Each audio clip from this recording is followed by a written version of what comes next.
Hello and welcome to #Hunger Project. For the next 2 hours, you will be listening to passionate people talk about a laudable goal, how to end hunger. Is it possible? How do we go about doing it? What is the situation, not just globally, but here in the Philippines? How does this affect you? We've got high-level guests to talk to us about it. They are passionate, as I told you, about it, both from a personal and a high level, a policy level. Joining us is Department of Social Welfare Secretary Dinky Soliman, Representative Lenny Robredo from Camarines Sur, and the World Food Program's Country Director Praveen Agrawal. This is a topic that really brings all those economic numbers down to Filipino homes and the Filipino people. To kick off this conversation, you will hear a presentation from the founder of Move PH, Rappler's Move PH, Chai Hofilenya. She is now the head of our investigative unit. It's strange, investigating hunger. That's exactly what she did. Listen, join the conversation, use the hashtag Hunger Project. Let me call Chai Hofilenya up. Again, we're being live streamed globally. Listen in, join the conversation, use the hashtag Hunger Project. Chai Hofilenya takes the stage.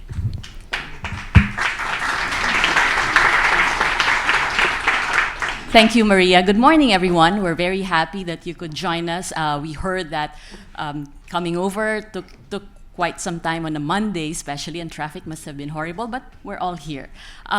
We're here because we want to talk about hunger, which is a very, very important topic. It's usually not a very sexy topic, but we think it's important enough that we should really discuss it and bring it on the agenda. But to begin, I'd like to share with you snapshots of hunger. We did some research on the issue, and just to kick off the discussion, this is not to criticize government or to lay blame on anybody, but this is just to show what we have seen. This is the hunger situation, and this is a partnership with the DSWD, the Department of Social Welfare and Development, as well as the World Food Program, two agencies that are very, very important and key in trying to fight hunger. So I'd like to start with the big picture. If we look at the Global Hunger Index, which sort of situates where the Philippines is vis-a-vis other countries in the world, we can see that our score is really with a scale from 0 to 100. The Philippines has a ranking of 13.2. Just to backtrack a bit, the GHI calculation is really based on 3 factors. We look at undernourishment, child underweight, and child mortality. The low end would be less than 5, and the high end, extremely alarming rate, would be 30 plus. The Philippines is not at the low end, and neither is it in the alarming end, in that entire spectrum. Rather, its ranking is 13.2. So this is within the 10 to 19.9 range, which is described as serious. So this is as of 2013. This is actually an improvement. If you look at our score in 1990, we had a very high score of 19.9. So that's very, very close to 20. So this has been brought down to just 13.2. But I'm not saying just, because I think it still requires a lot of work. Worldwide, the Philippines also ranks 28th. So that's just to give you an idea of where we stand. Now, we also looked at the Social Weather Station's 4th quarter survey, because this is the most recent, and people were asked to rank themselves in terms of being poor and being food poor. So this is what we saw according to the Social Weather Stations. In Metro Manila, 46% ranked themselves as poor, 32% as food poor. In Luzon, it's 50% poor, 36% food poor. In the Visayas, this is high, 68% poor and 52% food poor. In Mindanao, also, it's calling attention. 61% are perceive themselves to be poor, and 47% are food poor. So by the end of last year, in 2013, more Filipinos are hungry. And you can imagine, I'm just guessing that as a result of Yolanda and all the other disasters that hit recently, there are more people who are hungry because, as you know, after a disaster, hungry people would there would be more hungry people afterwards. And 41% or 8.8% of households nationwide are poor. Now let's look at undernutrition. As of 2012, the prevalence rate for undernutrition was 17%. The definition of undernutrition, according to UNICEF, is it's manifested by people who are underweight, who are stunted, wasted, and who suffer from micronutrient deficiencies. Before we looked into hunger, I thought wasted meant another thing. Same thing with, well, stunted also, but if you look at it in the perspective of hunger, it's different, and we will be able to look at figures later on under wasting and stunting. 15.6 million from 2011 to 2013 were undernourished. And if you look at food security, this is defined as physical and economic access to sufficient, safe, nutritious food so that people who have access to it are able to enjoy an active and healthy life. If you look at the statistics, ARM calls attention to itself. It has an alarming 78.9% food insecure adults and 64.3% food insecure children. So that ties in with the big picture a while ago about Mindanao and the Visayas. Next, let's look at food inadequacy. Compared to countries in the region, the Philippines is mid-range in terms of food adequacy. From 2010 to 2012, we had a rating of 23.8. This is the fifth highest, the highest being East Timor. That's for 2010 to 2012. And then from 2005 to 2012, that's an 8-year period, the Philippines was able to reduce food inadequacy by only 1.7%. So that's over an 8-year period, food inadequacy was reduced by only 1.7%. And this is according to the FAO. Let's look at hunger and children, because children are probably one of the more vulnerable sectors. And we often say that intervention insofar as nutrition and food is concerned, feeding is concerned, should happen for children aged from 0 to 5 years old, because beyond 5 years old, it's the effect of malnutrition and food inadequacy might be difficult to reverse. So that is the critical period for intervention. So what did we see? The underweight children in 2011 were 20.2%. It's a slight, very, very slight improvement from 2003, where underweight children were 20.7%. Then the Philippines is the 10th country in the world, not just in Asia, but in the world, which is most affected by wasting. What is wasting? It's not being drugged. This is the definition by the World Food Program. It's having or suffering from low weight for one's height. So you might be very tall, but you're actually underweight. So wasting is a symptom of acute undernutrition that could impair the immune system and the overall development of a child. Another statistic here, 7.3% of children under 5 years old were affected by wasting in 2011. Next, let's look at stunting.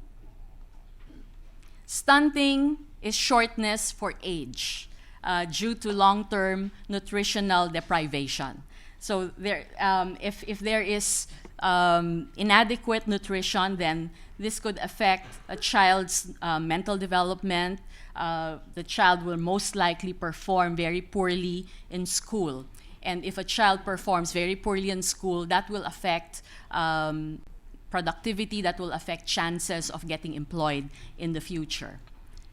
Let's look at the results. The Philippines is the 9th country, again, in the world with the most number of stunted children under 5 years old. And when we saw this, we were quite surprised. We never really paid attention to stunting until we saw these figures.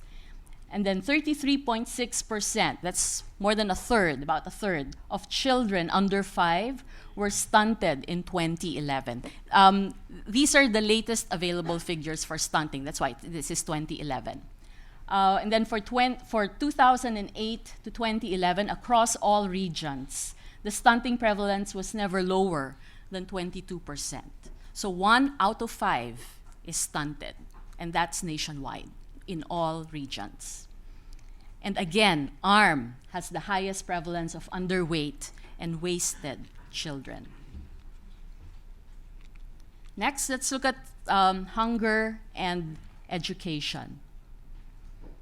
In the world, the Philippines is the 5th country with the most number of school dropouts.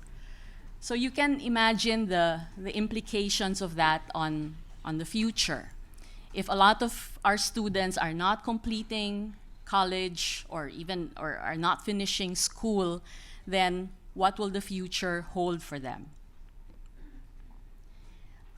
In Southeast Asia, just in the region, we are the 3rd least competitive in terms of primary education and health. And these are based on the pillars. Education and health are the pillars of the Global Competitiveness Index. This is a report that's put together by the World Economic Forum, and this is from 2013 to 2014. Also, the Philippines ranked 96th out of 148 countries, just above Cambodia. So we're slightly better than Cambodia, which had a ranking of 99, and Myanmar, which ranked 111. And among, for those taking the National Achievement Test, among high school seniors, the average score was 48.9%. So this is less than 50%. This is low average. Then let's look at hunger and pregnant women. 1 out of every 4, 25% of pregnant women with children who are aged 0 to 5 years old, that's the critical period, as I was saying a while ago. 1 out of every 4 is nutritionally at risk. So our pregnant women are not eating well, they're not being fed well. Close to 12% of lactating mothers are underweight. That would have implications on their kids, on their infants, on the babies that are born later on. If they are not fed well, if they do not have good nutrition, then that will most likely affect the weight of their infants. So the low birth weight babies are really a result of the poor nutrition of women before and during pregnancy. we classify them as low birth weight when the babies are below or are less than 2,500 grams at birth. And so the cycle of hunger, undernourishment, and food inadequacy just continues and goes on. So that cycle needs to be broken. But there is a belief that even if it goes on, people can intervene and people can actually do something about it. So during the Zero Hunger Challenge, next slide please. This was said by Ertharin Cousin of WFP. He was the WFP Executive Director in 2014. Eliminating hunger is a moral imperative that the world cannot afford to ignore. It's not just the right thing to do, it is the smart thing to do. So it makes perfect sense for people to try to be involved in trying to put an end to hunger because it will affect a nation's future. So if we want to build a strong, resilient nation, our people should be prepared for that future. And we will not have them if they are not fed well and if they do not have good nutrition.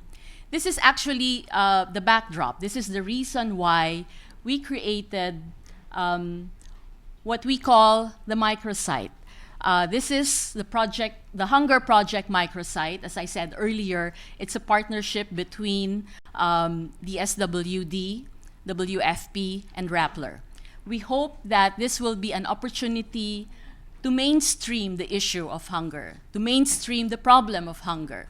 It's not an esoteric term. It's not an esoteric concept. It's day to day. It's on the ground. People feel it. Not only women, not only pregnant women, but even children suffer from it. So through this site, we hope to be able to collate information, statistics, even narratives and stories, even success stories. We're interested in what NGOs are doing, those who have been trying to fight hunger and have their own campaigns. And we're also interested in what government has been able to do successfully at the local level, most especially, because we think that it's much easier to be effective at the local level, and when that is replicated and multiplied, then the impact will be felt at the national level. So if you get the chance to visit the microsite, on the right side is we're trying to build a community as well. So we're pulling in tweets. So long as if you are able to tweet, for example, using the hashtag Hunger Project, it will appear on the site. So what is the point of that? It's not just being visible on social media, but rather it's knowing who is part of the advocacy, who is doing something about hunger. So an awareness about communities comes about, so that hopefully it would be easier to work together and to even coordinate efforts, so that efforts are not replicated and resources are spent more efficiently. Besides the social media aspect of the site, we also have a map of food security across the nation. This is what I was telling you a while ago. It would be through the map you would be able to see which regions are problematic. So from here, the red area is really ARMM. So again, ARM needs attention. Then besides that, we also have stories. So if you on the right side, there would be stories, researches, accounts. We've been doing research and storyfying all these information, so that not only NGOs and not only advocates would be drawn to the site, but even students, the youth who would probably be in a good position as well to do something about this, activate their own networks and go all out and try to do something. We also have commentary, and the latest one that we published was addressed to the President very aptly, and it's titled, Mr. President, please take the lead on hunger. So this is a piece by Dr. Marilyn Dangilan. We also have infographics. So here we try to show you visually what the hunger statistics say. So, for example, if you click on the icons, you would see more information. So 842 million people are suffering from chronic undernourishment. So if you click on all, you would be able to see more statistics and useful information on hunger. And finally, we also have on the site an animation. This is also to popularize hunger. We've been saying that hunger is a problem that can be solved. There can be efficient and effective interventions. So let's watch this brief animation. The world has a population of about 7 billion. 840 million suffer from chronic hunger. That's about 1 in 8 people. 98% of the hungry live in developing countries. Not enough resources to feed the world? Wrong. It's just that not all have access to food. Ironically, those most vulnerable to hunger are directly involved in food production. 1/2 of the hungry belong to small farming communities. Hunger persists because of conflict and war, natural disasters, climate change, and poverty. But hunger actually starts in the womb. Every year, 17 million children are born underweight. Ideally, a minimum of 1,800 kilocalories a day should be consumed to be healthy. Yet many people go through days, weeks, and months living on much less. Undernourishment is the lack of enough energy and nutrients. It is a less visible form of hunger that affects mothers, children, urban and rural poor. Hunger continues to be a serious problem. 3.1 million children die of malnutrition each year. That's almost 45% of all deaths in children under 5 years old. But hunger can be stopped. You can do something about it. You just need to know how. Engage and help. Spark change.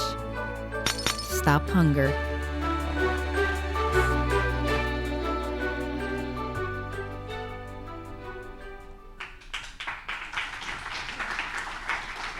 Okay, I'd like to toss this now to Maria, and I think we'll have a stimulating discussion.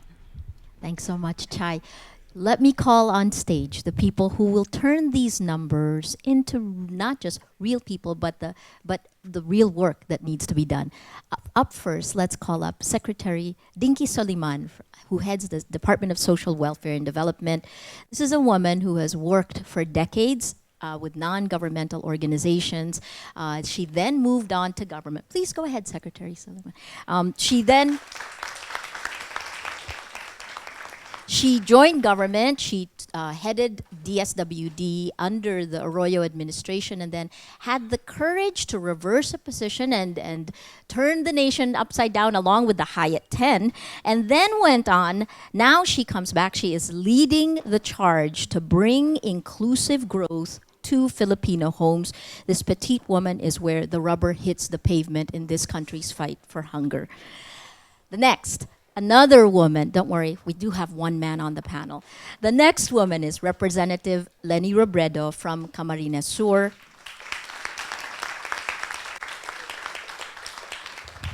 Again, another fascinating woman. She is a grassroots lawyer who has been working for hunger. She's got extensive experience in fighting hunger, but very, very quietly. Before she ran for Congress, most people knew her as the partner, the wife of Jesse Robredo.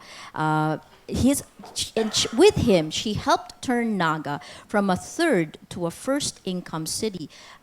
What exactly does that mean? Well, it meant that the Robredos actively worked to make Naga's malnutrition rate the lowest in the Philippines, and this was as of 2008. This third district is now the pilot in the hunger program that the World Food Program and the government is working on.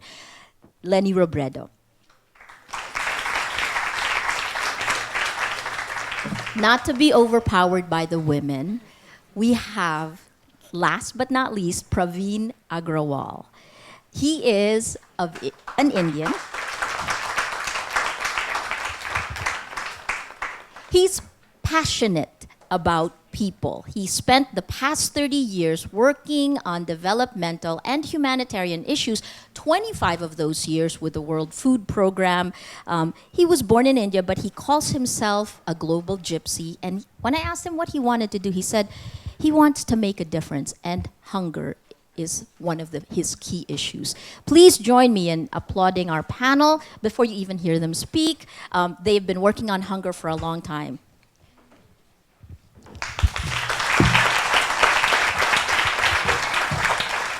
And let me throw the first questions. We've seen the statistics. Why should people care about these statistics? And let me start with Secretary Dinky. People should care about this because it's everyone's responsibility. Why is it everyone's responsibility? Because as Chai already said, this is the future of our country. Because as you saw the numbers, it's really the children who are first and foremost affected in the womb. I don't know if people know, we have been looking at this very intently. When you lack potassium when you're pregnant, the capacity of the brain of the baby already is compromised. And the baby's ability to absorb things in their mind is compromised because of lack of potassium. So from that point to the point of 8 years old are the crucial times that they should be fully nourished, not only in physical but as well as spiritual and mental. And that's why 0 to 8 years old are the crucial times of a child. And why is it everyone's responsibility? As I said, because these are the people who will be ruling the country in the next generation. So we should all be involved. Representative Robredo, you have been passionate about hunger for a long time. I mean, why? And give us an idea from your lenses. Why is it so important to you? Hunger is not just an economic problem. It spans many disciplines: culture, governance, gender, geopolitical, environment. These are the issues that hunger brings to our society. And when I became representative of my own district, I see hunger firsthand. I go home every week. And the problem with hunger is that it carries with it a feeling of desperation and helplessness. The problem of hunger is a very urgent one.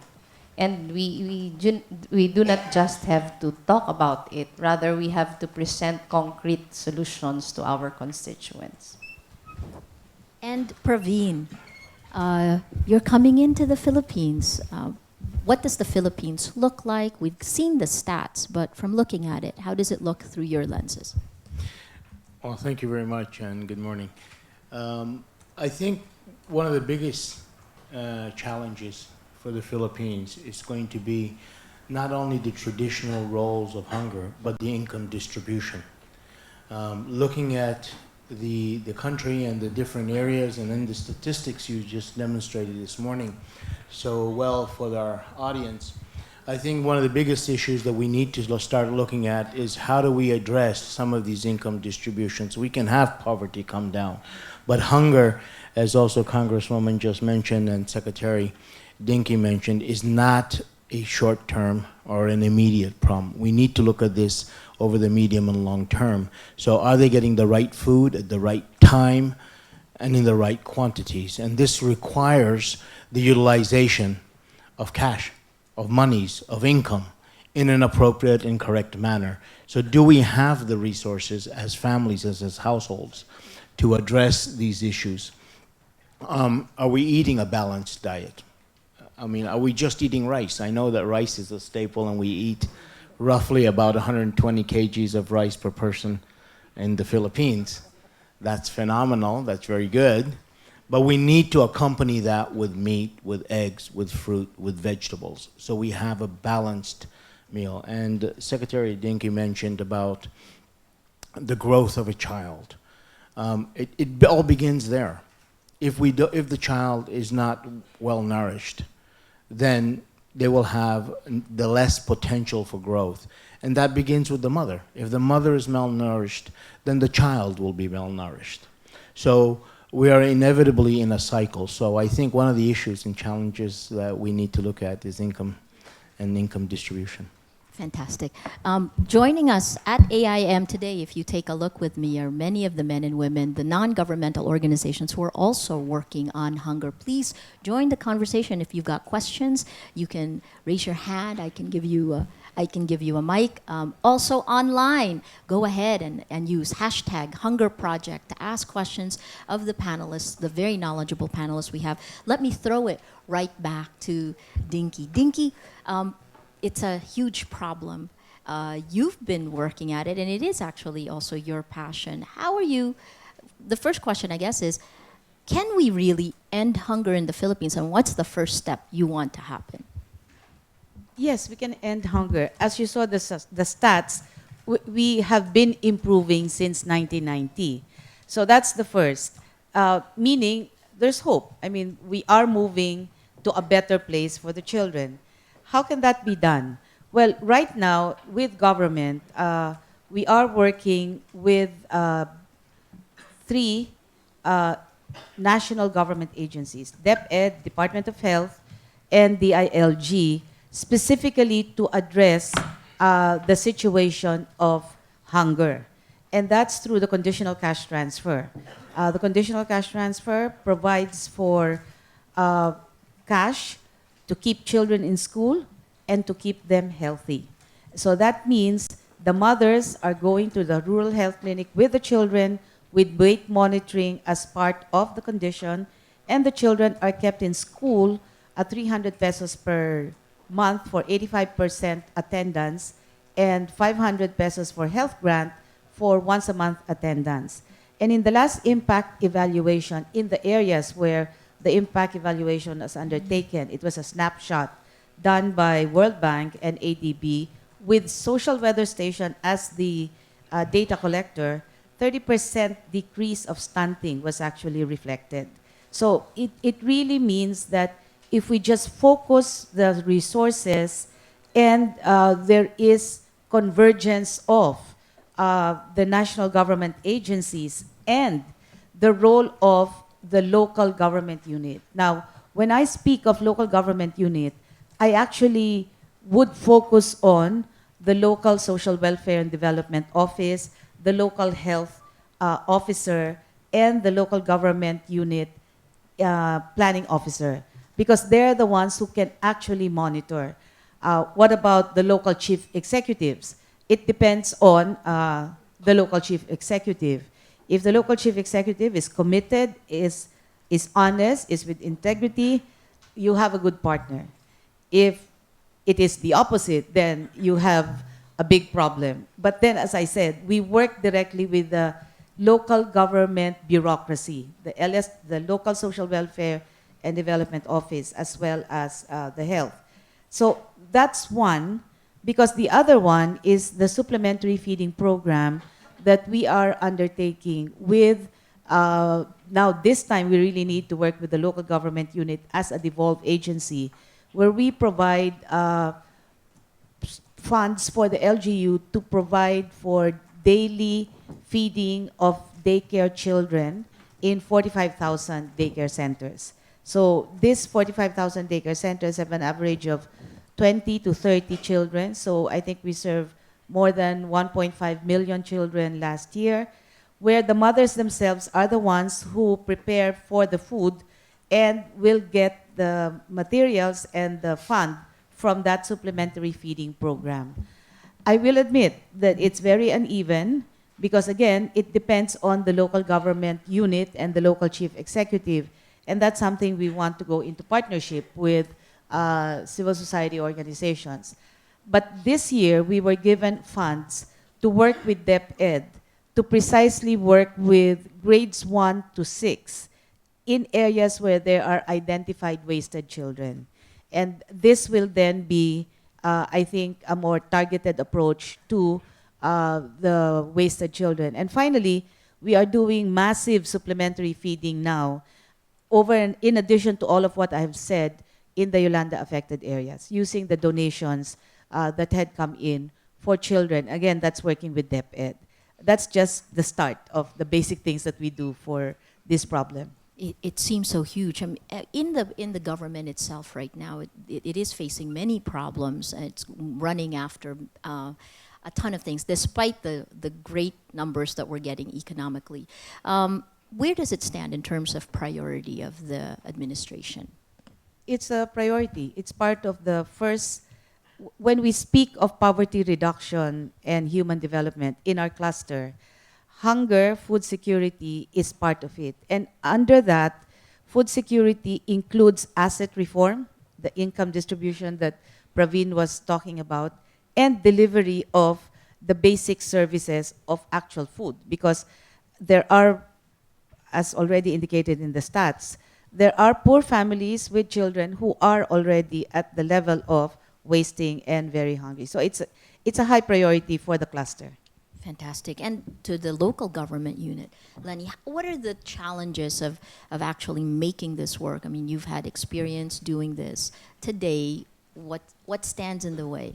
You know, Maria, I would have to admit that I was quite shocked when I started in my campaign for the congressional seat in my district. Because, you know, my husband was mayor of Naga for 6 terms. When he took over, the poverty incidence in Naga was close to 50%. Malnutrition rate then was more than 20%. But even long before his term ended, poverty incidence went down to 20%. Malnutrition rate is the lowest in the Philippines, at less than 4%. And I have to admit that I was only looking at Naga for a very long time. I worked with my husband in many of his community projects.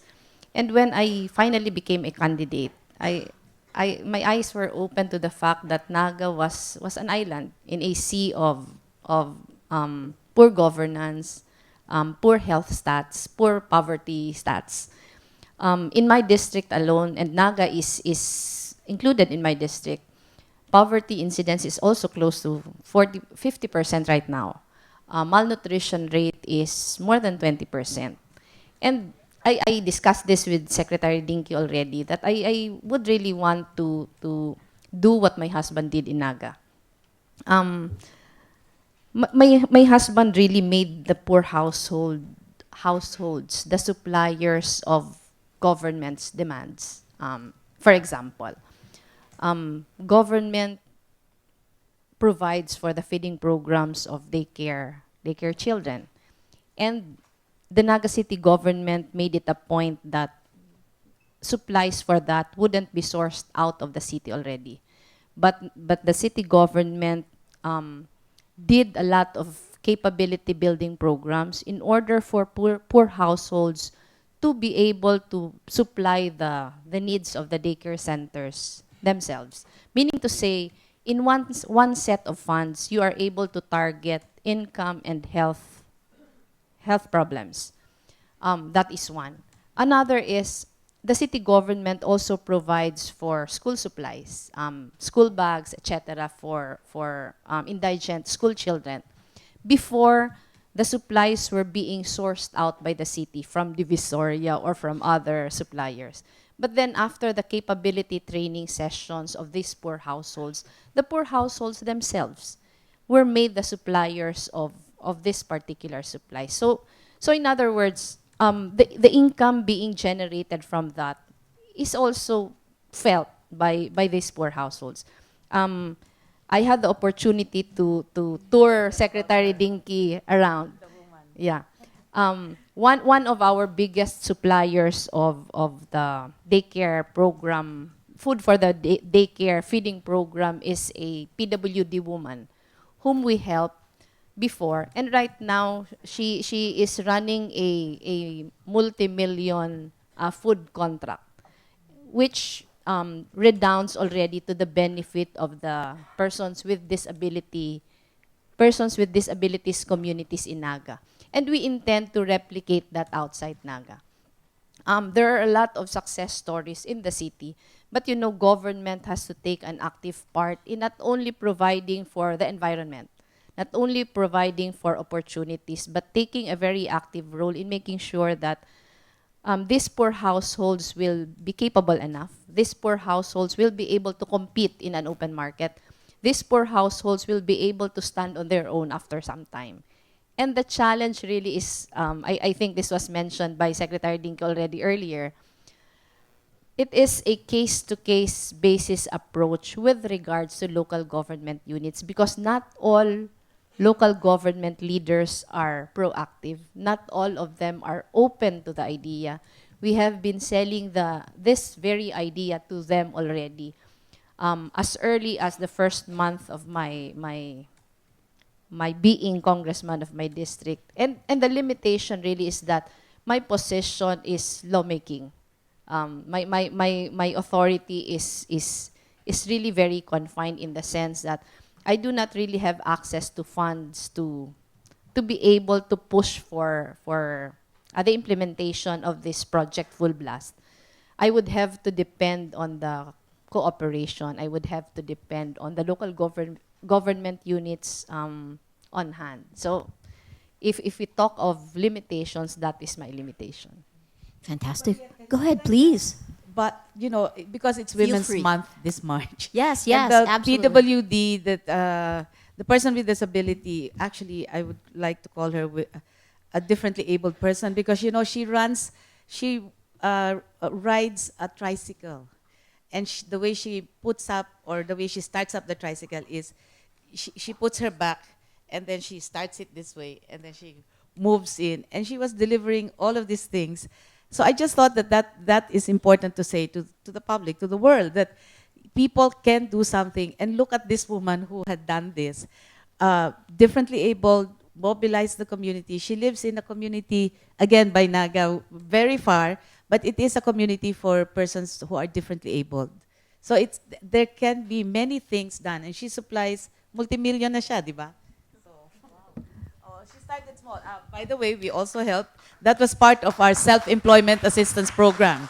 She was provided support by Naga, and we enhanced that by providing her an additional loan. What's her name? Fekaranza. The name is Fekaranza. We discovered her because she was the representative I was president of the Naga City Council of Women for 3 years, from 2007 to 2010. And she was the representative of the PWD sector. When she goes to meetings, she would be selling to us the soya packets. And we introduced her to DTI, we introduced her to DOST, we gave her a little funding, and she was able to expand from that.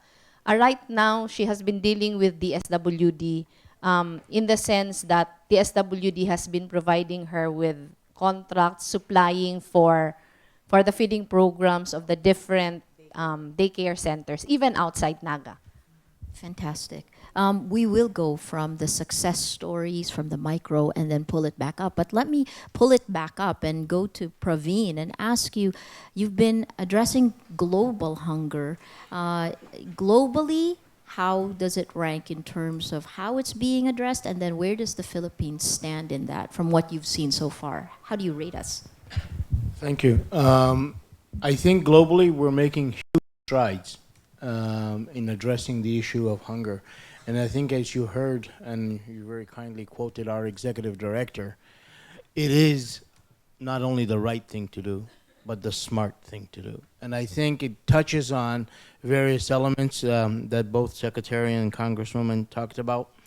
And it's an issue that is now, I think, being addressed. It's not the issue of just hunger. It's not the issue of just feeding. It is a more complex and a more integrated issue. It touches on the very nature of the work. And I think globally this recognition is coming to be, particularly in terms of empowerment. Are we empowering the actors, the main actors? And you know, generally we talk about schools and we talk about things, but really it is the women. And it not only because it is going to be the week of the women, on next Saturday will be the International Day for Women, but it is the mother. It starts with the mother. And it is, are we really empowering them with the knowledge, with the decision-making power, to make those critical decisions at the appropriate times in those critical moments? So on a global front, I think we're starting to look at this in a more systematic and integrated manner. And it's not just looking at one or two little elements, but looking at the bigger picture.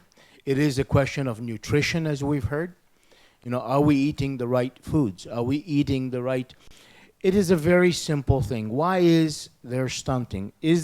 Why is nutrition the state it is? Is it a disease?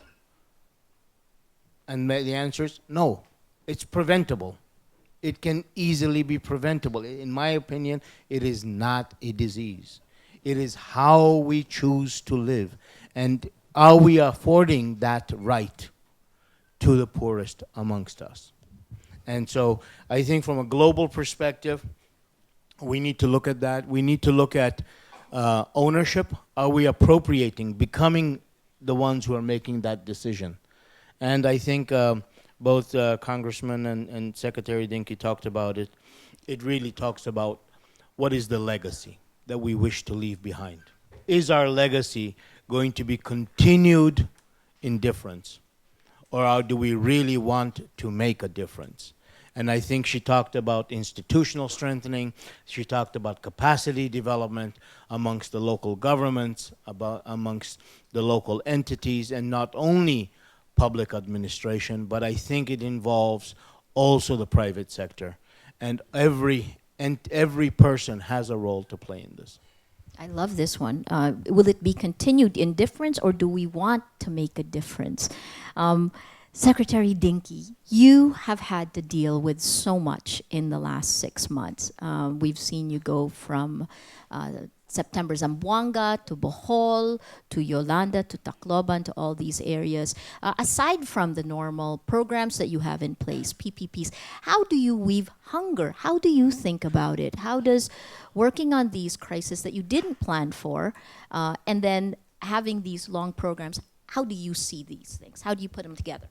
Well, first of all, when we speak of resiliency, it's really not the fact that people smile and can get up. It is the fact that they survive and are trying to get on with their lives. And the first thing that we need to do, which is what we did, was to deliver as much as we can food.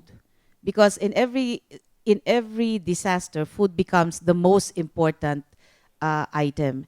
And right now, the change that we want to make, the challenge that we face, is that when we deliver food, it's rice and tin cans and noodles. And I'm looking for, and here I'm saying it out, I'm looking for noodles that are vegetable infused. We've been able to do this in the Cordillera. Benguet State University produces carrot and malunggay infused noodles with no MSG. And so all of our Cordillera noodles that we give out during disaster is coming from Benguet State. So if there are any other providers, we would welcome that. But you see, the shelf life, storage, all of that is a challenge.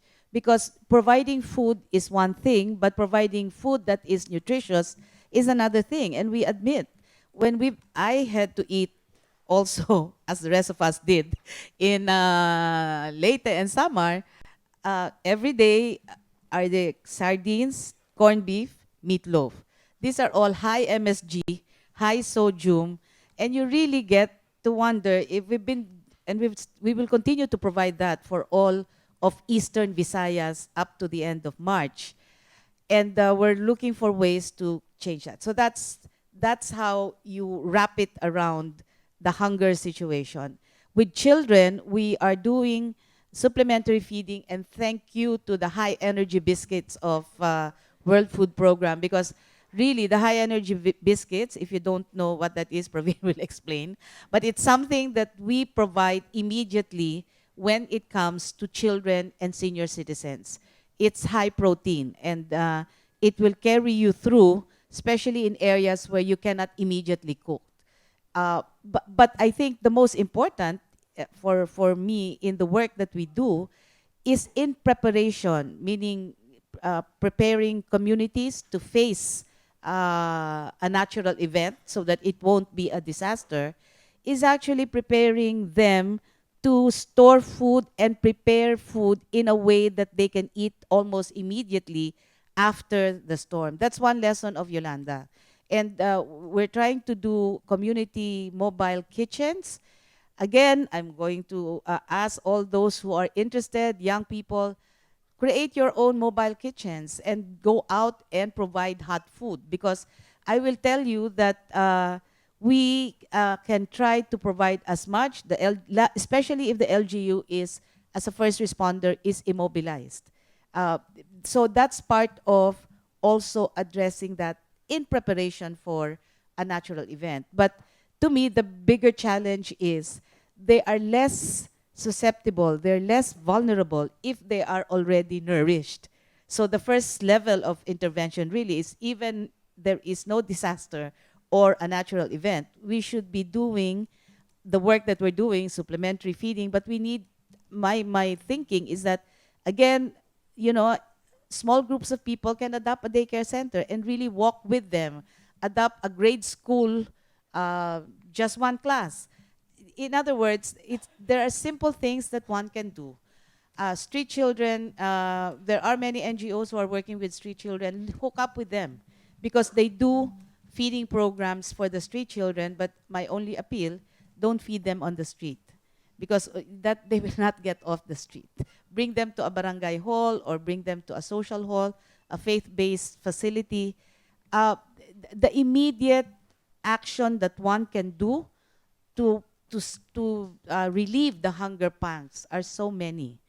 I just think that one needs to be a little creative, thinking out of the box, and linking up with others so that you can actually actively engage as you advocate, but you actually are helping a family, families, children in any of the settings that I said. Dr. Marilen Dangilan wrote a thought leader's piece about hunger and how to fight it, asking the president to take the lead. So let me ask you that. In something that requires a multifaceted response, like disasters, right? But in hunger itself, are you the dynamo doing it? Or how do you get the government? Who leads this charge against hunger? Should there be a leader? Or does each person, each cabinet secretary do it on their own? The leader is the Human Development and Poverty Reduction Cluster. And it has to be a cluster because it's a multifaceted, as Congressman Lenny had said, Praveen, and even the thought piece had said, because it's not just the food delivery, it's the geopolitical, it's the accountability of funds, it's the passion of the local chief executive, it's asset reform. So it has to be a cluster. And we're all passionate about that. And I think one has to think and step back. The biggest budget belongs to the Department of Education. And the next one is Department of Agriculture. These are both delivery mechanisms for food security. And I think we have never seen funds come the way of social services in other administrations than this administration. So there is a major investment in human development and social services. Representative Robredo, this is your first term as Congresswoman, and you see politics up close, firsthand. How does, in your view, politics affect hunger? And what can be done? What can you see that can be done inside Congress? I think politics affects hunger in the biggest sense of it. I have seen how people get hungry in my own district because of politics. I saw how Naga did it, and I can just hope that we can also do it outside of Naga. But taking after what Secretary Dinky said, I think the national government now has already taken the lead to fight hunger. We are trying to pilot a program against hunger and poverty with WFP, and this is patterned after the Brazil model. And the Brazil model, eerily, is just like the Naga City model. Um, Could you explain that? yeah. The Brazil, I haven't been there, so I wasn't, I just took after. Ravin will take me there. But but the Brazilian team visited Naga. They visited the several sites which were piloted by my husband before. And I got it from them that the model is very, very similar in the sense that the poor households are the beneficiaries of the hunger program. But as beneficiaries, they will also be the ones who will be molded so that they would be made the suppliers of the hunger program. So it's a give and take thing in the sense that while they are the beneficiaries, they will also be the suppliers. Because I think hunger is very, very much interrelated with poverty. And we can only combat hunger more permanently if inclusive growth is really achieved. That is what happened in Naga. I think the success of the poverty, the decline in the poverty incidence of Naga is that we made sure that growth was inclusive. We made sure that the poor will have the same stake as the rich in Naga. We encounter many problems with that. In fact, I am trying to draft a bill that will that will try to fill the gap between, we have bids and awards committee in our local government units, and bids and awards committees usually would award programs to the lowest bidders, and our poor households may not be able to compete in the same breath. So I am trying to craft a bill which will add a social context to the criteria available right now. Um, because otherwise, we will not be able to help them in the long term. We will not be able to help the poor households stand on their own. So the capability building is not just training them to produce, but the capability building should extend to helping them compete with all the others. It is really a long-term thing. It cannot be made overnight. But all these national government agencies are now on board. As Secretary Dinky said, the SWD is on board, DepEd is on board, DA and the Department of Agrarian Reform is on board. But when I presented before province team in Naga, I pointed out a gap, considering that DAR is only partnering with agrarian reform beneficiaries. DA is only partnering with organized farmers groups and irrigators groups. But then there is a large portion of the poor households who do not belong to any organization. So I think that is where my district office will come in as far as my district is concerned. We are trying now to organize all the other food producers in our localities, most especially the food producers who belong to the most poor in the community. The presentation of Chai showed us that ironically, our food producers are among the most poor in the community, and that should stop. We are trying to fill the gaps in the sense that government should be able to reach out even to those groups who are not formally organized. There is really a lot of work to be done, but I think if all the key players, meaning national government agencies, local government agencies, non-government organizations, people's organizations would just sit down and agree on their stakes in the program, then there is no reason for the program to fail.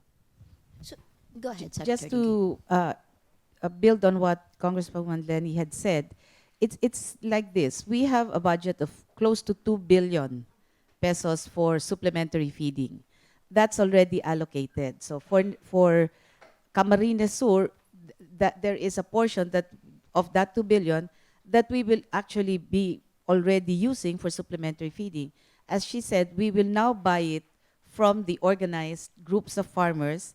DAR, DA, and her district will be the ones to identify. And actually, World Food Program was the one who is our partner in bringing in the Brazilian counterparts, because they have a major program there where that's part of their zero hunger, and it's really small farm owners producing for social assistance programs of the government. So there's a guaranteed market for them.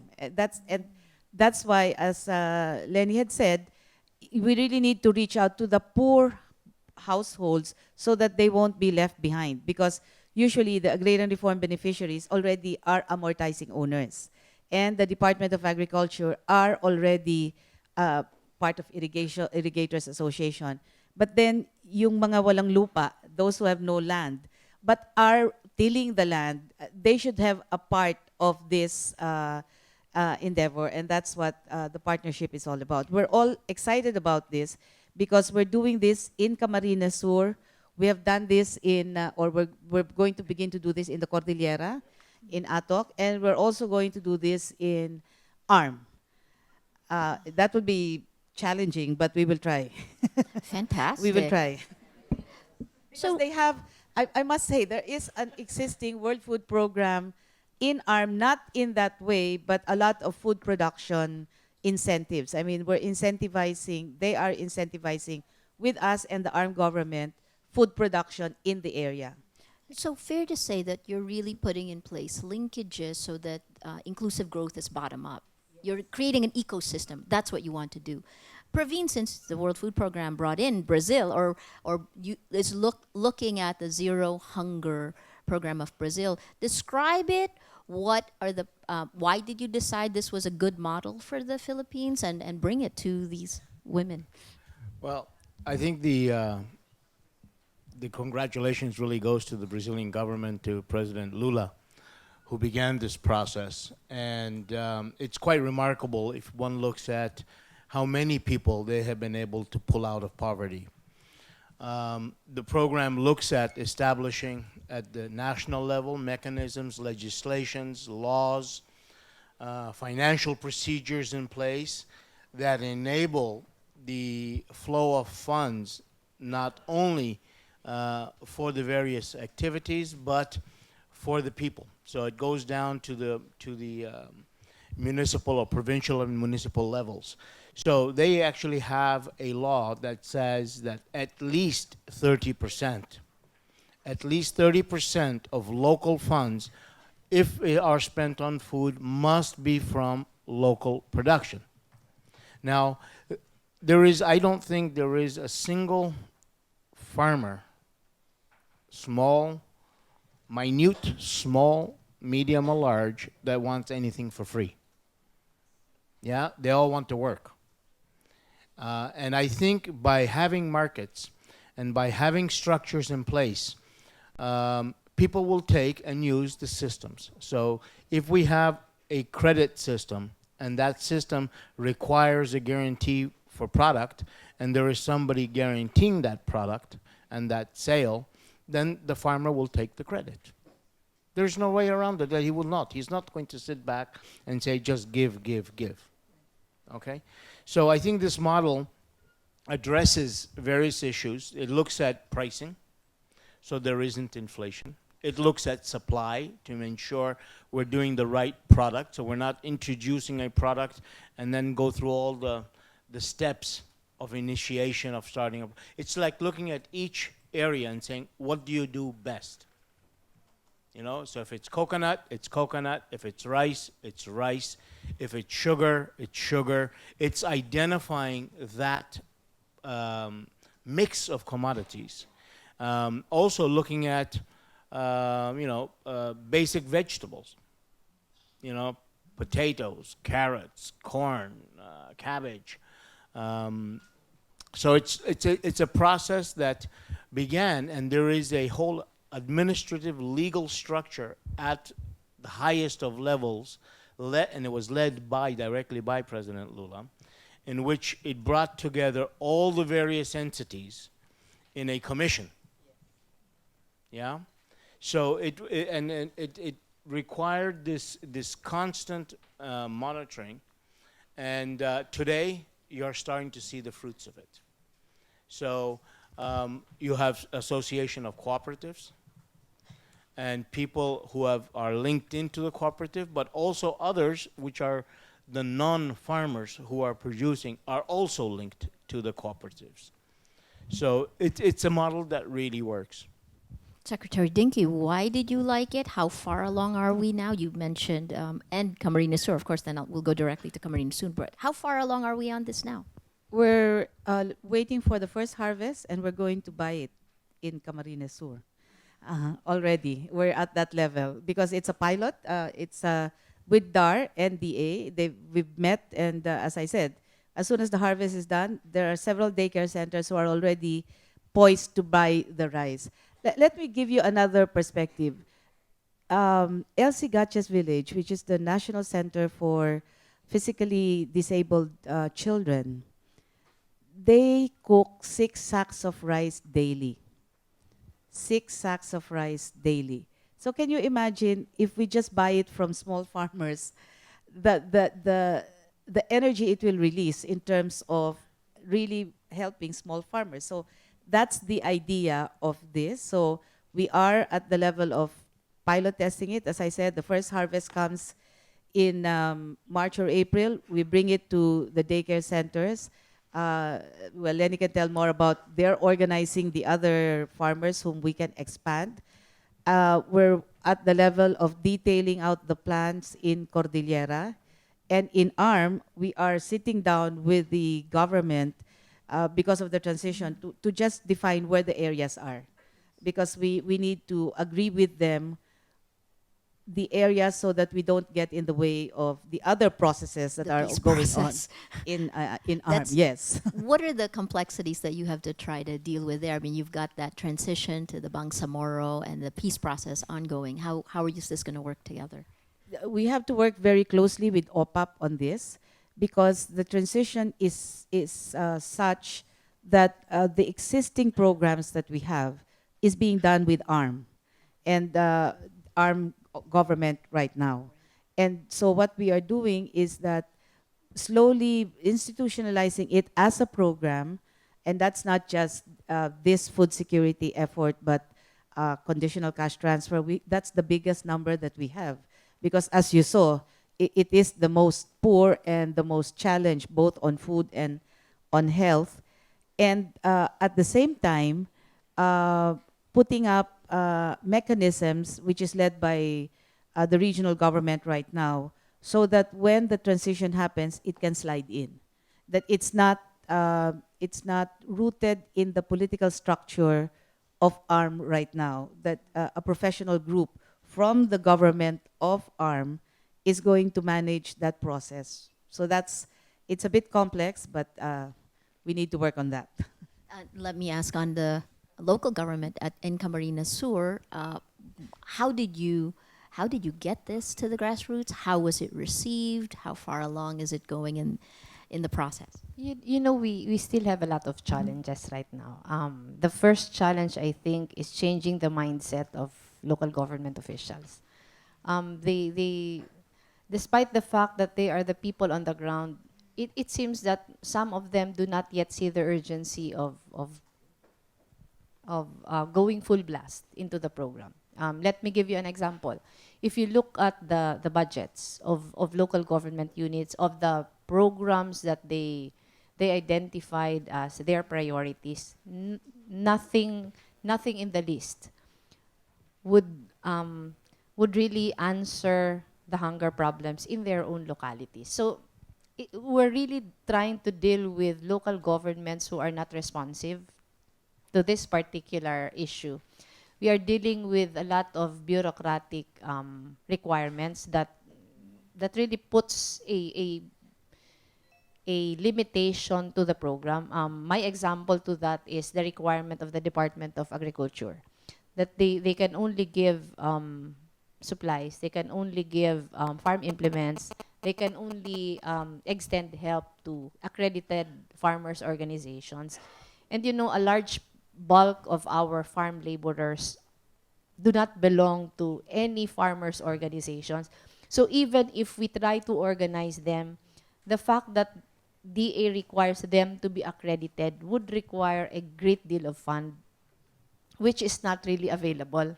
And I do not also have a fund of my own to help them with that. So we are trying we are sitting down with representatives of DA and DAR to be able to find means to go through these limitations. It is difficult.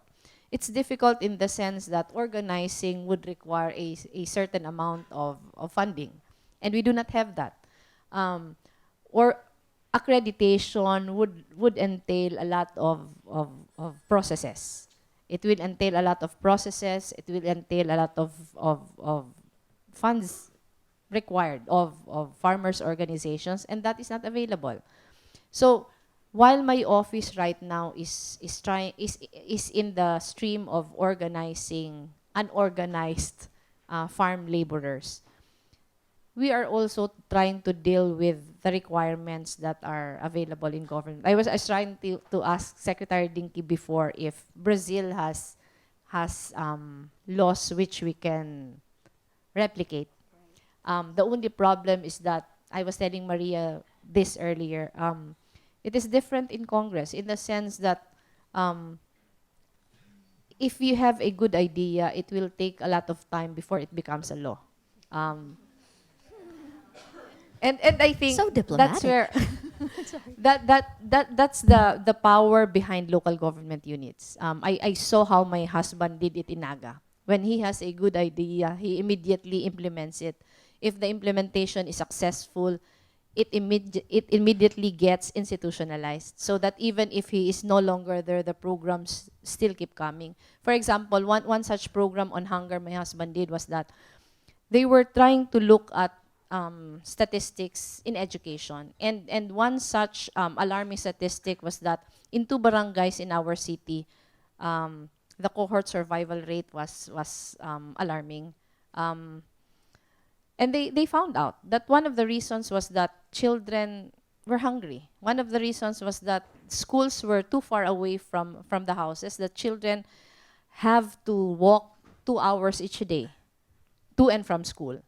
So what the city government did was that it provided funds for free breakfast and lunch for the children. And it changed dramatically. The stats improved dramatically. And that is what I'm telling you this right now, is that if the local government unit, if the local government officials do not look at this lens, it's difficult. It's difficult in the sense that when you look at their budgets, they provide for waiting sheds, they provide for fencing of and it solar dryers that are not really used as solar dryers but as basketball courts. It's frustrating. But we really have to keep on working because we need to show them that this is a problem which is urgent. This is a problem that we cannot wait for another day to start solving it. This is so interesting. Praveen, you had something you wanted to say, or I'll do a follow-up. Fantastic. So it seems one of the key challenges is to actually help local government officials understand it. So here's a question. Hunger is not a sexy topic. It's hard for mainstream media to actually even pick it up and make it relevant. It certainly doesn't rate if you go to primetime news, right?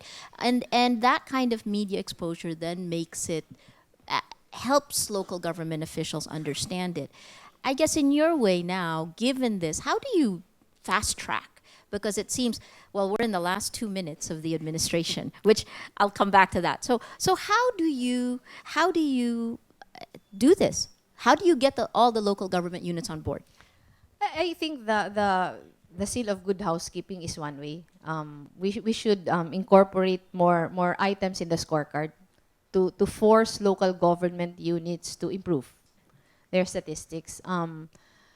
Because the carrot and stick approach really has to be used in order to just force the local government units to effectively deliver basic services. If you dangle a certain amount of funds for them, they will be forced to step up. Fantastic. Secretary King. Well, I think building on that, it also has to have incentives and sanctions. So the sanction, I think, is important too, and therefore, part of what we are trying to look at is that we actually download money to LGUs for supplementary feeding, and for those who have not been able to account, or we see it's not done, we don't download anymore to them. How do we do it? Well, this is this is more challenging. We have to look for a CSO partner, or we still need to convince COA that we can download to the barangay. And I mean that we need to convince COA that that's a better way to do it, because the way we are sanctioning is that we're not giving money to the LGU. But the one who really suffers are the children who are not able to get the supplementary feeding. So I said, there has to be a better way of doing sanctions. So that's second. But third, I think, and this is why we agreed to this project, is that there has to be consciousness in the citizens' minds that hunger is not during disaster, hunger is every day, and that we need to do something about it. And it's not just to criticize or advocate, it's actually doing something together with a barangay, an organization. It's in other words, if we're as passionate as we are to some of our other advocacies, comes to mind right now is FOI, the Freedom for Information, so many, the trafficking. We need to make it that way, that people are passionate and are going to do something about it. So that's very important that we do, because you see, when does it come out? When SWS comes out with their hunger, and I get these calls from everyone. Why is the hunger going up again? What happens to the CCT? Tarararara. And I have to explain that again, the investment is there, but you don't change hunger in 3 months. And I think that's the most important understanding that people have to do, that it's over time, and that if we can do it together, because as you said, it's only sexy when it's controversial. But when you're doing something daily to help people, and it's not sexy for the print media, but we don't have to have media, right? I mean, what we need are people acting and making a difference. Carrot and stick. People acting and making a difference. So you're there, you're poised, you're working on this now. We are in the last 2 years of the Aquino administration. How can you jumpstart it so that in the last 2 minutes you score? We have already discussed as a cabinet with the president. We've identified 3 categories of provinces that we need to focus on.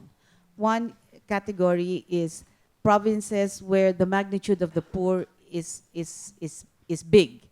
That means the number of poor. And it turns out, and as you will probably know, it's logical that where the number of poor people are is where the economic potential is great. Because people will migrate to areas where there is a possible job that's there. No? So Cebu, Pangasinan figures as 2 of the provinces that actually have big numbers.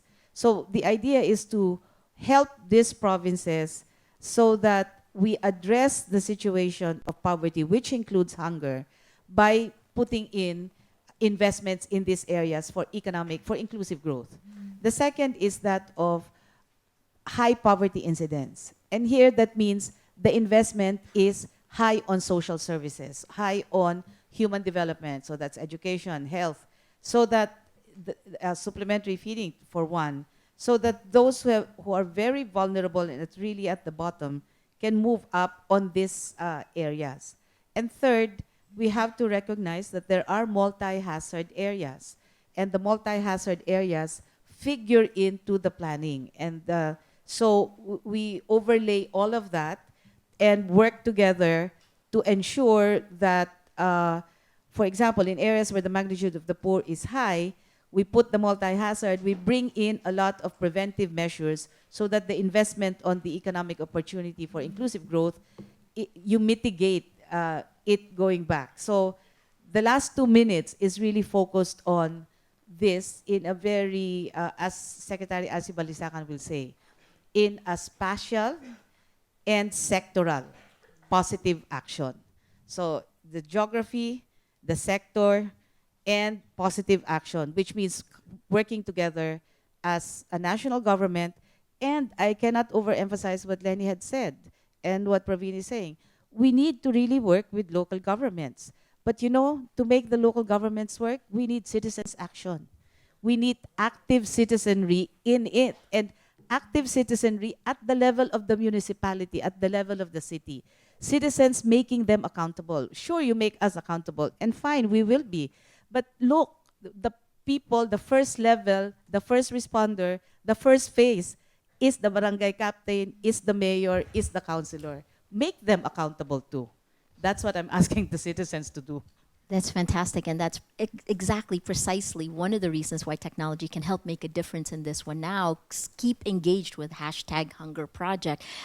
We are in the last half hour, and we're getting questions from social media. So let me throw the first one out from Dati Libiran on Facebook for Attorney Libredo, for Representative Libredo. Is it possible for Congress to require each barangay to have each family's household have a small vegetable garden in their yard? This is a small step, but very feasible. And if each household won't comply, a penalty will be imposed. this is this is from Dati Libiran. The penalty, because if you if you require a penalty, then that makes it criminal already, and I'm not too sure that is possible at all. But you know, I think the national government also can fill in the gap before the law is passed. It takes a while before one simple law is passed, but the national government can require local governments already to you know, my observation is that not too many local government units, at least in my district, are concerned about measures, are concerned about statistics. For example, health. We presented to them the health statistics of their particular municipalities.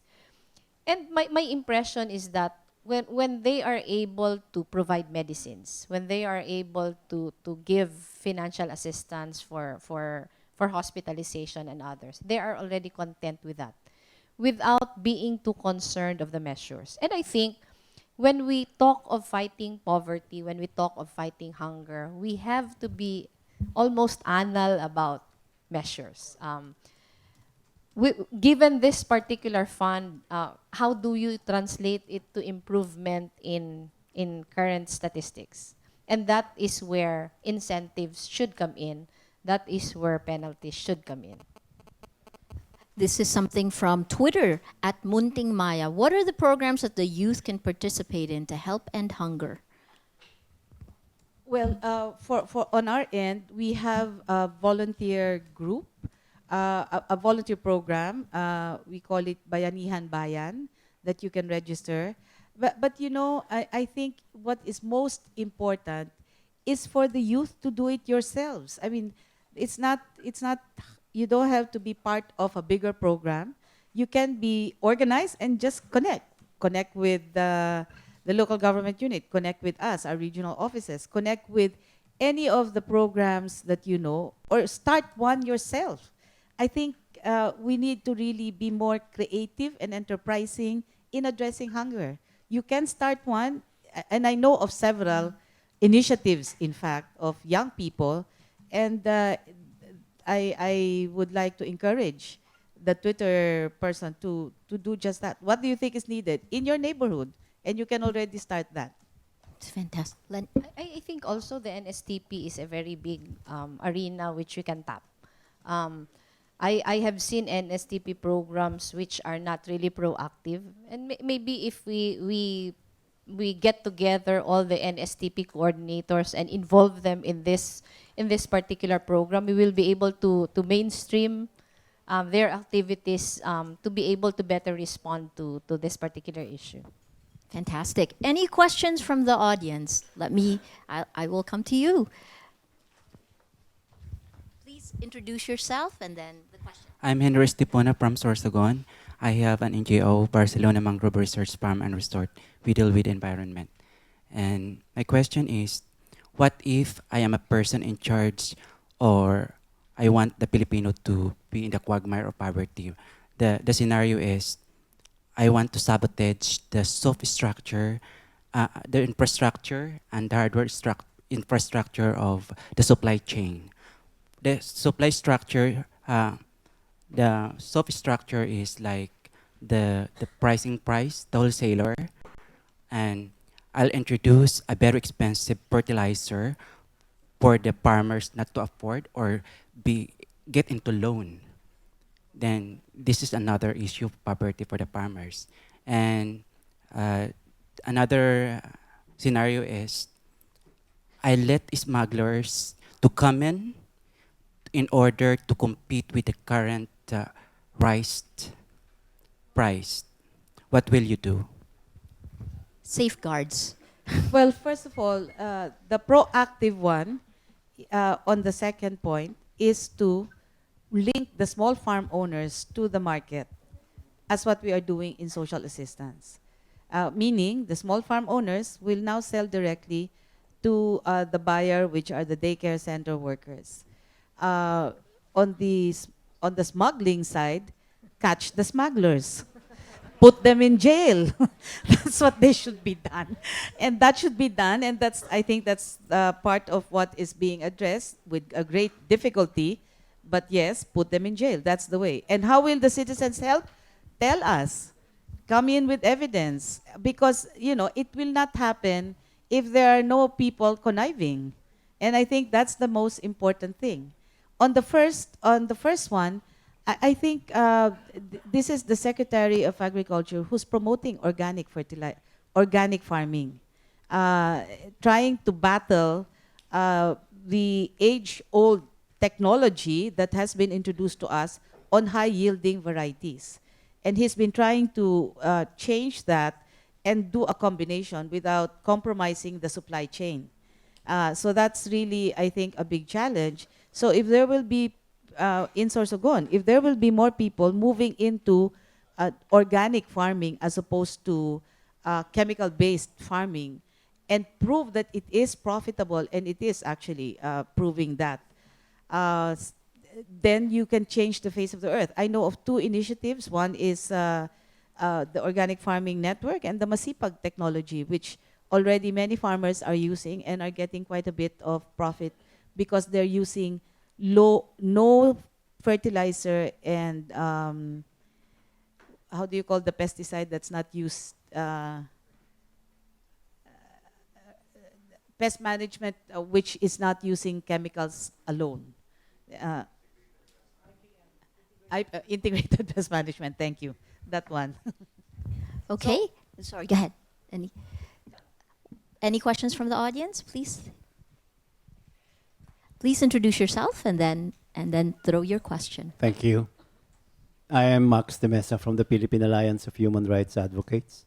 We are linking with several groups, not only for Yolanda, but in relation also to the right to food. First, thank you very much for the input, particularly for the inspiring example of Naga. And I think I'll just begin from there in relation to the need of addressing something in relation to governance itself. There are several questions, but I like to point out that despite the incentives and also the carrot, there is need really for legislation in relation to right to food to be able to help out in ending hunger. And I think this is one place wherein crossing political barriers would be helpful. In fact, there is a bill, at least that is also pushed by our groups, both from the human rights and also other farmers, a food bill that has been recently put forward. And I hope that there will be a crossing of political lines in relation to this aspect that you put together with your uh, programs and also positive outcomes in relation to that kind, to put it into a law that sometimes that LGUs would need a law to be able to push them, as we have experienced. No? The other aspect is in relation to defining from a human rights point of view in relation to ending hunger. Uh, how would you, Secretary Dinky, be able to find out up to where the state obligations come in relation to the right to food, and also where there is a coming in of other actors wherein it does not take over state obligations. Although, of course, in crisis, there are times when they overlap and have to take care in the meantime. But to be able to ensure that the state obligations also is going to be monitored by citizens, that this is a state obligation and not a citizen's part. Maybe this is one area wherein we also have to help one another what really has to be done and up to what point. Actually, the case in point I'm pointing into is like in the Yolanda, wherein the private sector is coming in to be able to help in the areas. Who will define the trajectories of this in relation to the devastated areas? And one of the questions we pose is that, is rehabilitation rehabilitating people in their former poverty and tenancy? Or are we going to build better quality of lives wherein land reform and other aspects are also going to look into? It's not, of course, a 3-month project, but wherein institutionalizing this kind of projection might be helpful. What would be something that you might be able to share with us regarding how you would look at it from a rights point of view regarding state obligations and other actors' part? Thank you. Legislative, yes. I'd like to answer that by saying that it doesn't have to be government versus private, because it can be both. I am sorry to make Naga another example for this. But you know, private sector participation, people participation in Naga has been institutionalized, and it proved to be a very effective governance tool, in the sense that the city government created an environment for direct people participation in all areas of governance. And in return, private citizens became more trusting of their government. The constituency became more collaborative and cooperative. And I think the Naga City model can be replicated in a nationwide scale, in the sense that if government becomes more open to people participation, then perhaps we can institutionalize. I actually have a pending bill regarding the institutionalization of people participation in governance. Last week, we just passed the bill institutionalizing the grassroots participation in budget processing. But I think we can always pass laws providing for the creation of an environment where people participation is welcome. It doesn't have to be an or, but it can be an and all the time. Secretary Dinky? Yes. First of all, on the first part of the question, I think the legislation on that is definitely something we support, and we will be working closely with many of the legislators who are there to actually legislate laws that will provide for a rights-based approach to the different areas of concern that impact on poverty. On the Yolanda, first of all, the state's role is very clear. We are leading the rehabilitation, and it is a build back better situation. The private sector is coming in only on 4 areas: education, health, livelihood, and shelter, which means everything else is being done by national government. And when I say education, health, livelihood, and shelter, it means pockets of development. They're not covering all of it. I'll give you an example. In Tacloban, it's the Eastern Visayas Medical Center that ICTSI is building, and that's about it.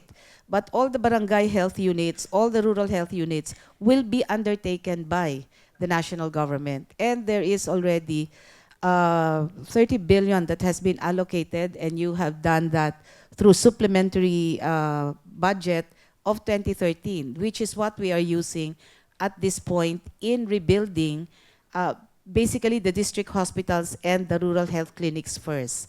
Just as an example, how will we how is building back better? First, it is really to ensure that all infrastructure that's built, from the houses to the roads to the public buildings, follow a standard that can withstand 300 kilometers per hour wind. And there are designs already that have been put up by DPWH and National Housing Authority that also all private sector support will have to follow. In other words, they will not build on their design and that's it. No, they have to follow the standard of the kind of roofing. It should be 1 point something, the gauge, the kind of nails that they will use, which is a crow nail, the kind of trusses that they will use, which are very specific, because we know that the eastern seaboard will always have typhoons. So that's the first. The second is that all infrastructure must also follow standards. And third, the asset reform. The DAR is already doing a compilation of all of public lands, so that that will be the first instance where the core shelters or those who are not going to build in the 40 meters no build zone will be relocated. Right now, our count is about 28,000 families. And so the local government units have to identify where their land is. And DAR is helping by identifying the public lands. And they're doing, together with DNR and the Land Resource Administration, or LRA, a survey again of all the titles that had been given but has probably been destroyed because all public structures in the National Government Center in Palo had been destroyed. So they're reconstructing that. So that's part of the building back better. And third, for the fishers, it's first the fishing boats, but then defining again the areas where they can improve incomes and looking at how we can improve the fishing industry. And the coconut is another area. It will take 7 years to grow the coconut. So we really need to have alternative livelihoods for the coconut farmers as they are first trying to look at the coconut, make it into lumber so that that can be used for the core shelter. So finally, on transparency and accountability, we welcome all citizens groups and NGOs to help us rebuild, but also to keep us accountable. And that's, we've been meeting with different groups. My regional director has been meeting with People Search 2 or 3 times already in our office, listening and acting on their concerns. So I think what we need to really do is work on getting more information out, and we welcome transparency and accountability efforts of the different organizations who are working in Yolanda. Fantastic questions. Princess Limanzo, please.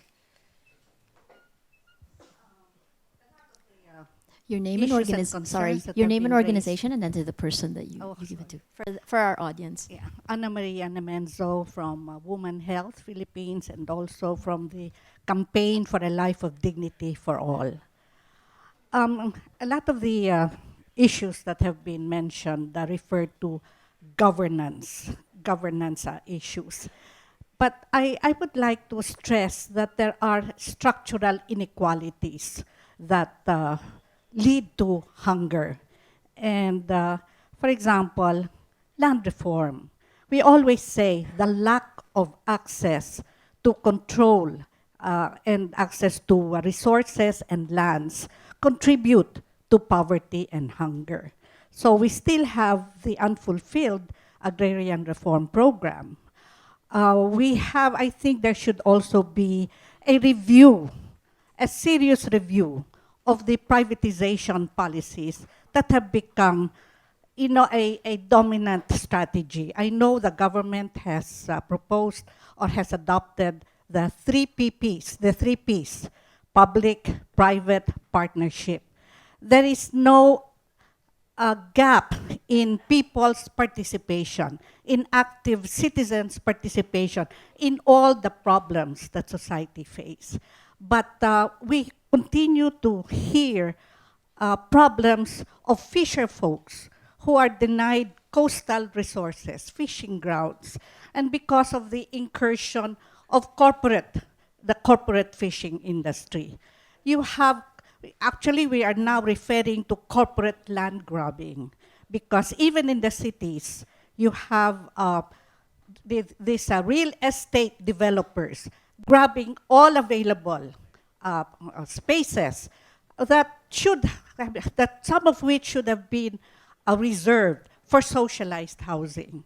You have corporations entering into mining areas, displacing indigenous communities, again, threatening their rights to their domain. So I would like to find out. I mean, I know there are many, many things that need to be done, but I think there should also be some serious attention given to policies that could contribute, that counteract whatever social, economic programs that are taking place. Secretary Dinky. I agree, and we are looking into that and advocating inside for those policy changes. Okay, thank you. Let's go to a Phil-Am perspective. Sorry. Hi, Genevieve Joponda. I'm with Society.org and Filipino Women's Network based out of California in the US. And actually, in terms of what Praveen had said earlier, hunger is a complex and integrated issue. So in terms of long-term intervention and prevention around hunger, I would like the panel, anyone on the panel's perspective on thoughts on education and access to family planning and reproductive health related to addressing hunger. Actually, what's interesting in this is there's a Twitter conversation that went on between Senator Cayetano and it was actually, let me pull this up. At Simply Clinton said, more Filipino hungry because they're poorer or there were more mouths to feed with the same salary. And then there was a whole conversation that brought in family planning and the RH law. Ladies, would you like to comment?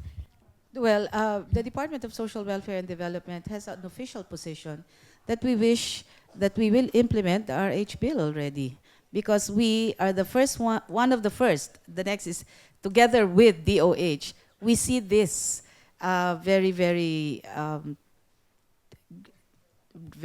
dramatically. I mean, we see that every day in the work that we do. So I hope that the sooner we see the fruition of the law actually being implemented, the sooner we will be able to mitigate and to be able to address the issue of hunger. Praveen?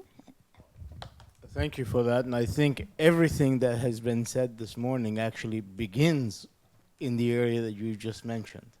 So I don't think you'll find anybody on this panel in disagreement. I think it needs to be strengthened. It needs to, we need to find ways, innovative ways, in making it more acceptable and really believing in it.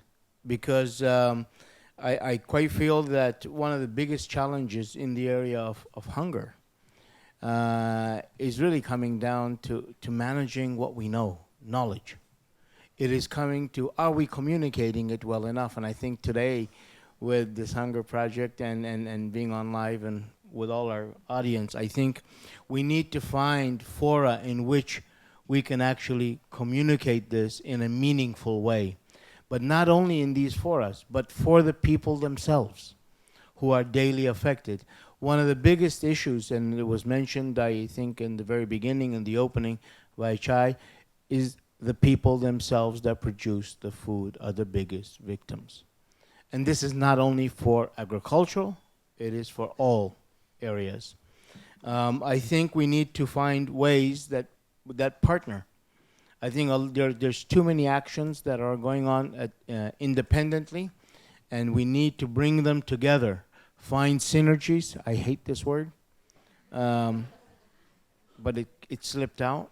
But we need to find ways to get together in a meaningful way that is going to lead to results. I'm a great believer in small things.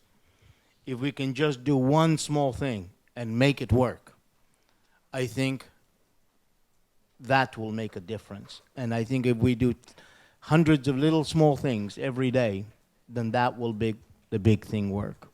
And finally, I think we need to do it in a way that is self-perpetuating. It doesn't need to be taught. It needs to be a way of life, and that goes back to changing mindsets. It goes to ensuring ownership, empowerment, so we don't have to think about it, we just do it. And I think your area, what you just mentioned, is fundamental for that. Fantastic. We have time for one last question. Please state your name and the organization and your question. Thank you. I'm Reina Chris Villaluna. I'm from the People's Coalition on Food Sovereignty. Yeah, we commend that. Thank you for presenting the Brazilian self-reliant farming practice in the community. But I think that's really applicable to the Philippines as well. However, like what a fellow from the back said a while ago, Carper will be ending this coming June.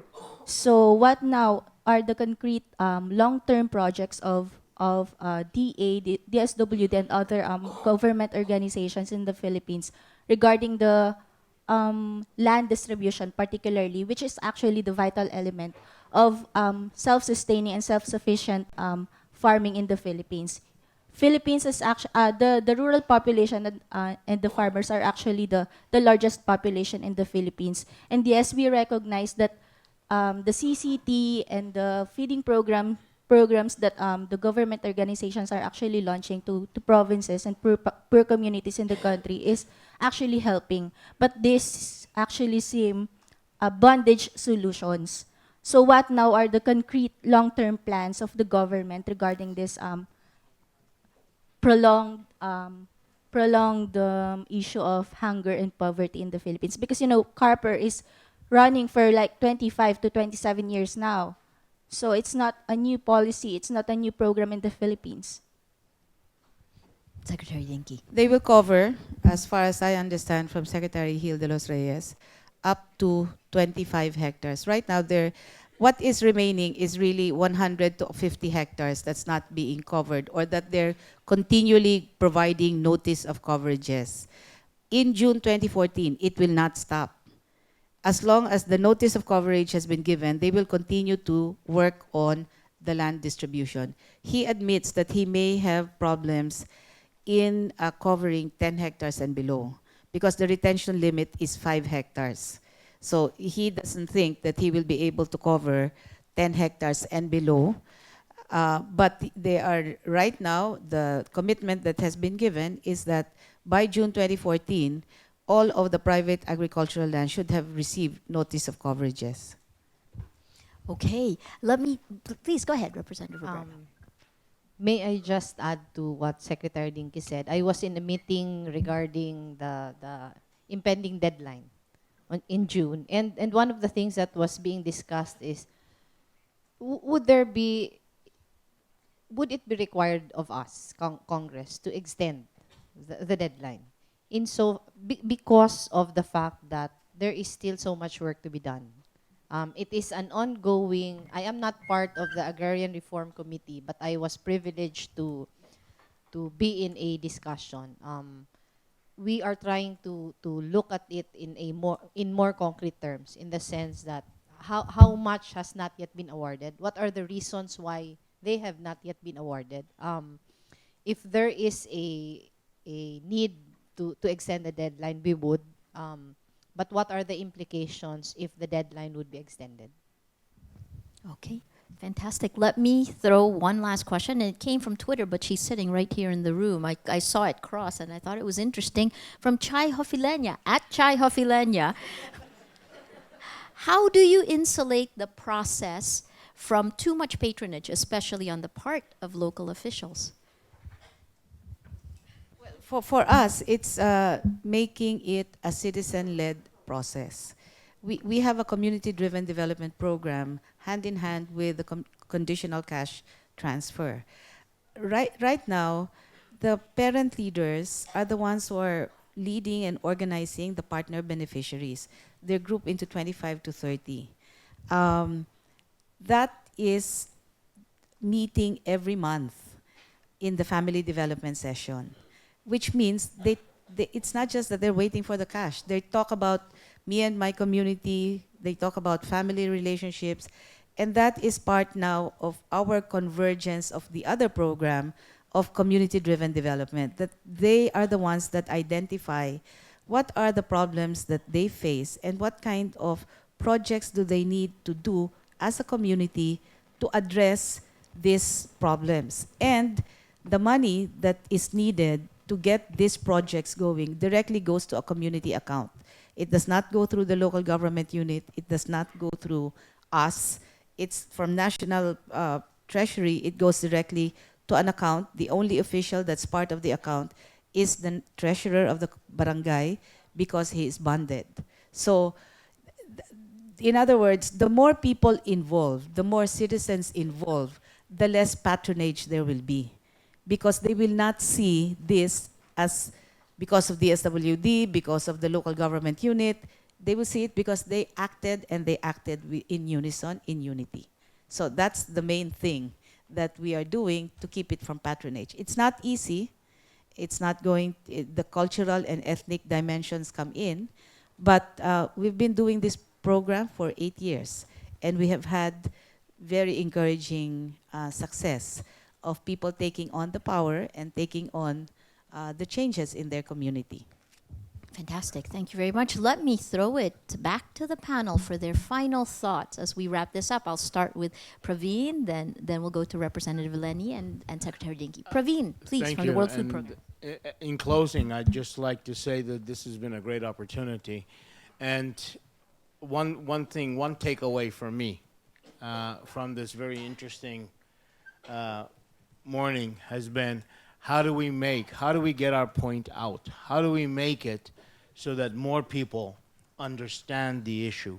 How is it less technical and not just a question for academics or for governments? And I think the answer is partnerships. We need to make this not as a competition, but as a complementation. So there is nothing wrong for think tanks, for universities, for public sector, for the private sector, for international organizations, but most importantly, let's not forget for whom we're doing it, and that is for the people. They must be partners. They are not just beneficiaries. They need to be owners of their own process. So I'd like to say that I look forward to working with Secretary Dinky and Congresswoman and all of you. The World Food Program has a very large program here in the Philippines. Up to now, it's been in Mindanao. But due to the various emergencies the country has been facing, we're now addressing the issue with Secretary Dinky to see in what ways more could we work. And as we move along that agenda, one of the core messages I take back is how do we do it, and how do we bring people along? Thank you. Representative Robredo, your last thoughts. I should have spoken before Praveen. Because what I would be saying was in fact what he said.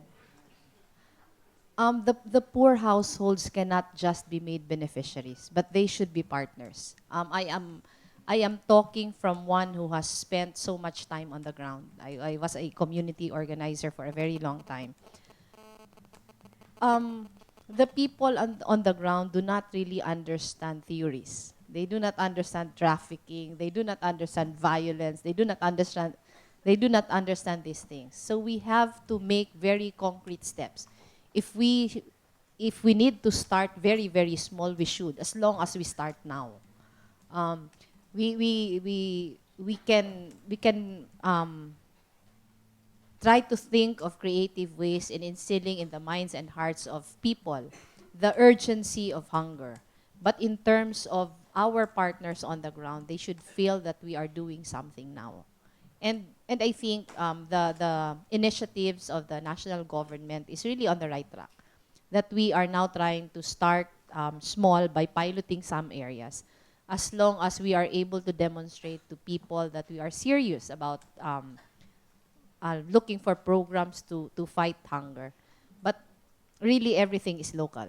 Um, we can talk all we want, but unless it is felt on the ground, then we are not really making any headway. So I would have to agree with everything Praveen said.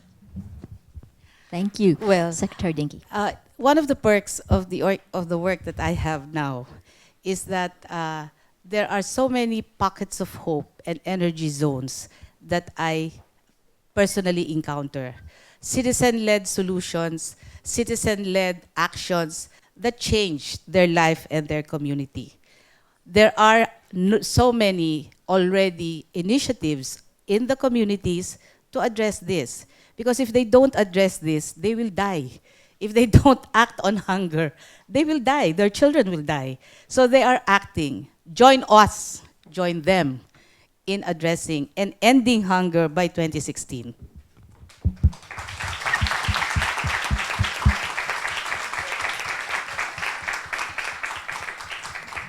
Thank you so much. It has been a great time talking about hashtag Hunger Project, a complex issue, but boiled down to very concrete terms by our very esteemed panel. The discussion went from agrarian and market reforms to women's issues, women in their homes, pregnancy, malnutrition, the RH law, down to Secretary Dinky's call to action, civic engagement, the democracy, our reforms are as strong as the people who are part of the democracy. And that's part of what we want to do with hashtag Hunger Project.